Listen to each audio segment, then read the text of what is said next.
Hey, what's up everyone? Welcome to 90 Day Fiancé latest news.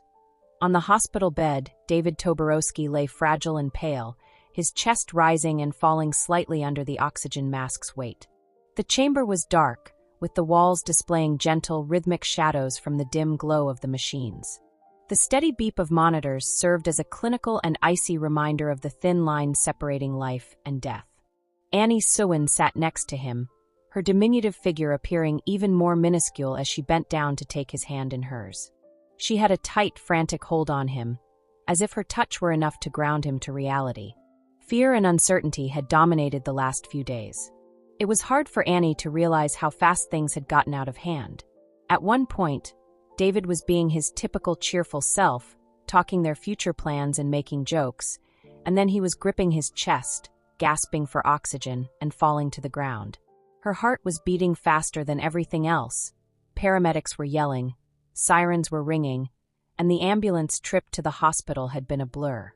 She recalled the serious look on the doctor's face when he broke the news. "Your husband has a severe heart condition," he said, echoing in her head like a frightening song. "He is in a dire condition. Although we're making every effort, the next 24 to 48 hours will be incredibly important." The ground had shifted under Annie's feet. Over the next few days, the hospital had taken on a life of its own. She hardly left David's side, hardly ate, and hardly slept. Her constant companions were the quiet hum of medical equipment and the sterile smell of disinfection. Nurses would go by and give her encouraging little grins, but even those were insincere. Annie's whole attention was on David, and her entire world had shrunk to the tiny area surrounding his bed. Her heart ached a little more each time she watched him lie there motionless. She reflected on everything they had experienced together, their unlikely romance that had triumphed over time, cultural barriers, and doubters. They had already had to deal with a lot, and now this. Her eyes strayed to the life they had produced together, her expanding belly. She covered it with a protective palm, as though to shelter their child from the emotional tempest she was barely controlling. "David," she said in a tremulous tone, "you've always been the one with strength. My rock has always been you. I need you to fight now, though. For our child, not just for myself. You can't abandon us. You are necessary to us." Unanswered, her words lingered in the air. She didn't brush away the tears that fell down her cheeks. Her fear and love were so strong that she allowed them to fall. Annie continued to clutch David's hand as she slumped back in her chair until tiredness finally took her. She shut her eyes, but the slumber was short and uncomfortable. Flashes of their life together, like David's laughter, his tender embraces, and the way his eyes brightened as he discussed their future, were all present in her dreams.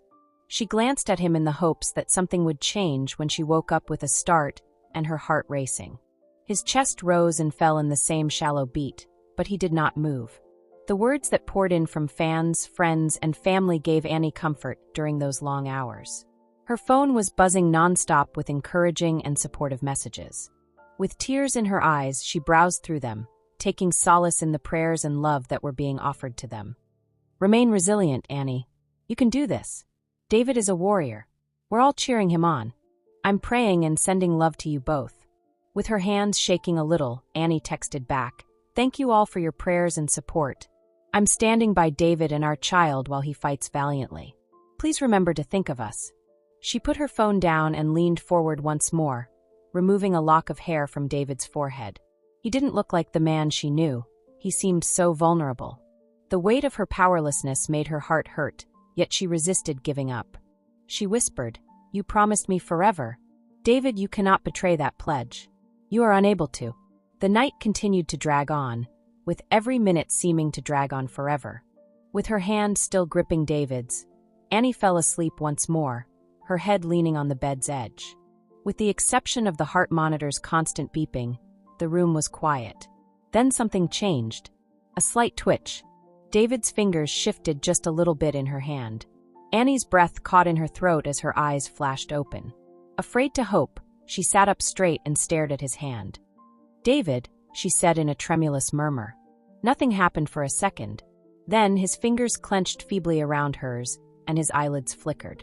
He opened his eyes and gazed at her, his face sluggish but clearly alive. His voice was hardly heard as he whispered, "Annie." She leaned over him, her hands shaking, tears running down her cheeks. Her voice broke as she said, "David, you really frightened me. I believed I had lost you." A slight grin appeared on his lips. With a feeble but determined voice, he declared, "You'll never lose me. I have too much to be happy about." She leaned forward to kiss his forehead, feeling a wave of relief and affection wash over her. "You will be all right," she muttered. "We'll work together to overcome this." The room appeared lighter now than when it was weighed down by doubt. Annie knew they had made the initial move toward recovery, even though the fight was far from done. Their love would be greater than ever as they faced whatever was ahead. This gossip is over. If you liked the video, then give your opinion in the comment box and stay with us by subscribing the channel. Thank you.